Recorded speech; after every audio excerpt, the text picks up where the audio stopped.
간멘 에세이 부살렐의 재발견. 먼 친척이기도 한 고향 친구 한 명이 있습니다. 그 친구는 초등학교 졸업 후 고향을 떠나 상경하여 보석을 세공하는 분야에 투신했습니다. 오랜 세월이 흐른 후 작품 전시회를 한다고 해서 가보았는데 행사 안내문에 적힌 경력을 보니 그 분야에서 최고 전문가인 명인 대접을 받고 있었습니다. 수십 년을 한 우물만 파더니 마침내 뭔가를 이뤄낸 것입니다.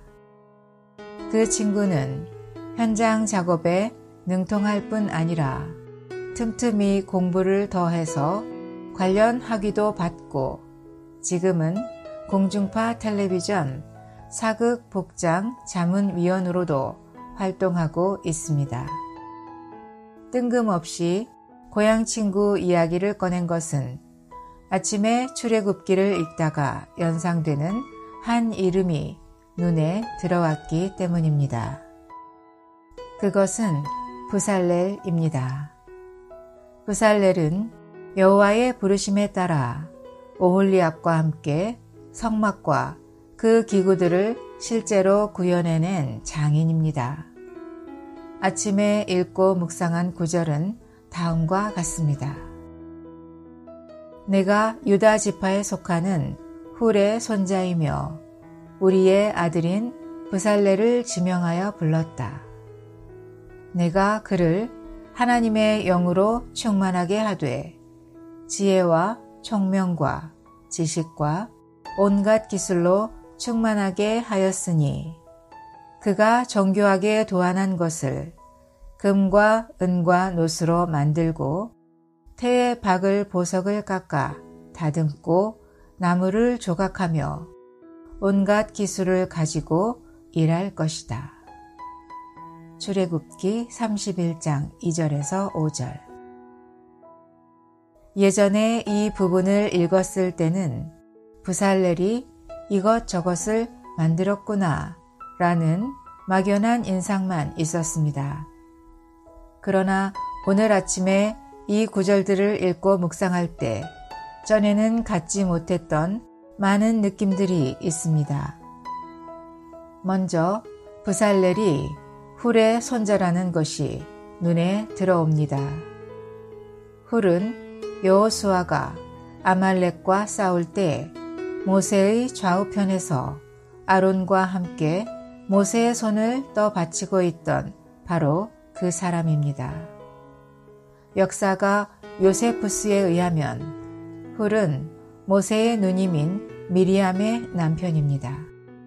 따라서 부살렐은 할아버지 쪽으로는 유다 지파인 훌의 자손이고 할머니 쪽으로는 모세의 누님, 즉 레위 지파의 피가 흐르는 셈입니다. 우리는 이러한 부살렐의 집안 배경과 그의 타고난 재주가 어느 정도까지 성막 건축의 일에 기여했는지는 다 알 수 없습니다. 그러나 분명한 것은 그가 그 복잡한 성막과 성막 관련 각종 기구와 기명들의 설계도를 이해하고 여호와께서 모세를 통해 지시하신 그대로 그것들을 만들었다는 점입니다.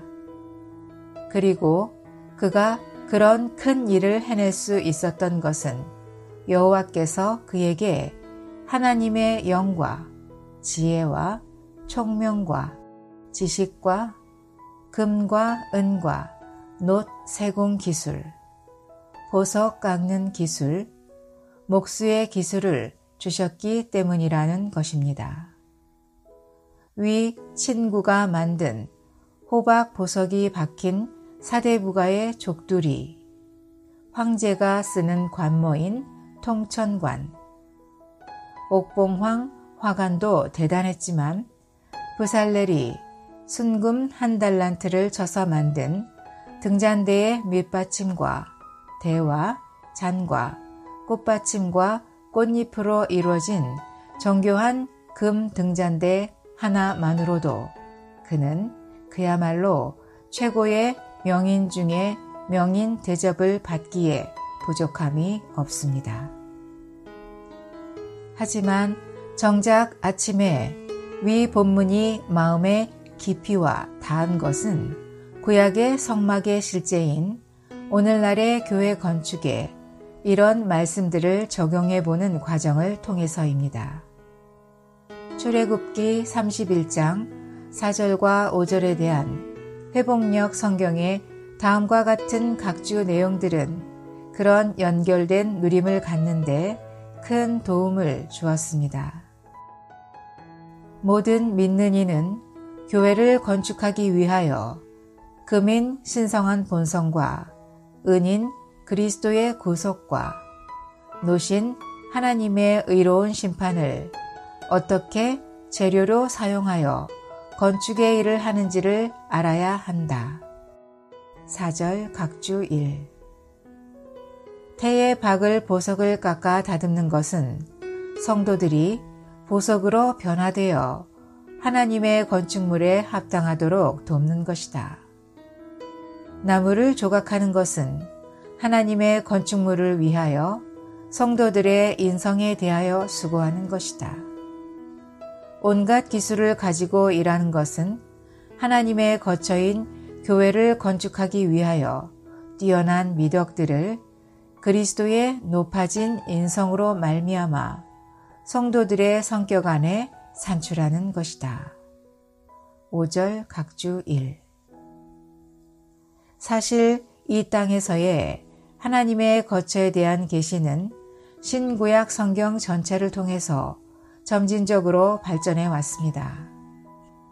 즉 출애굽기에서 본 광야 시절의 성막에서 가나안 땅 입성 후의 성전으로, 그리고 신약에서는 그 돌로 된 성전에서 성전이신 주 예수님 자신으로, 또한 그분의 부활 후에는 주 예수님이라는 개인 방면의 성전에서 주님의 몸의 모든 지체들이 포함된 단체 개념의 성전으로, 그리고 거기서 다시 성전의 최종 완성인 새 예루살렘으로 전진한 것입니다. 그렇다면 이러한 전진된 빛 가운데 볼 때 성전의 각종 기구와 기명들을 만든 부살렐은 신약에 와서 내가 이 반석 위에 내 교회를 건축하겠다 라고 말씀하신 주 예수님 자신, 그리고 주님의 성전인 그분의 몸을 건축하는 데 참여하는 모든 지체들이 포함된 개념이라고 할 수도 있습니다.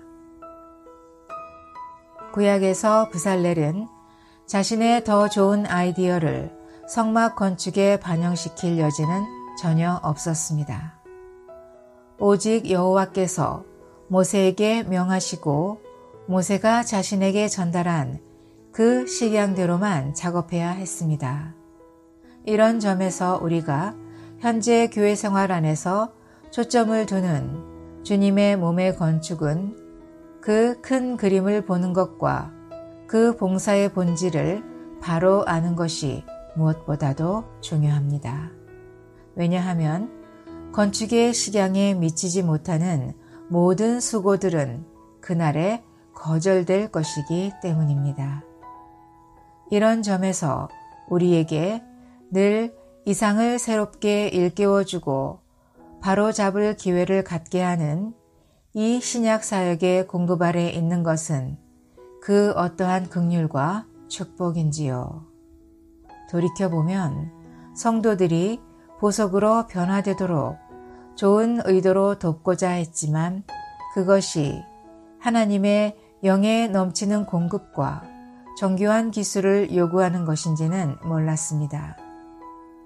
성막을 짓는 데 쓰는 나무를 조각하듯 성도들의 인성에 대해 수고하는 것도 마찬가지입니다. 우리 모두에게는 자신이 부살렐 혹은 부살렐의 일부라는 자기 정체성에 대한 더 분명한 인식이 필요할지도 모르겠습니다.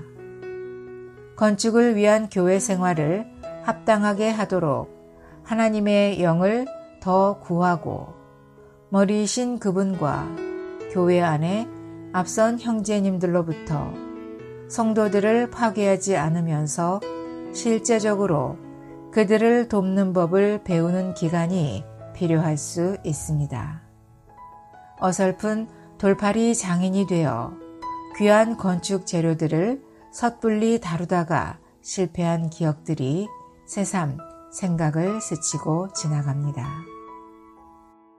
주님의 성전을 건축하는 것은 얼마나 많은 것들을 배워야 하는 정교한 작업인지 다시 일깨워 주시니 감사합니다.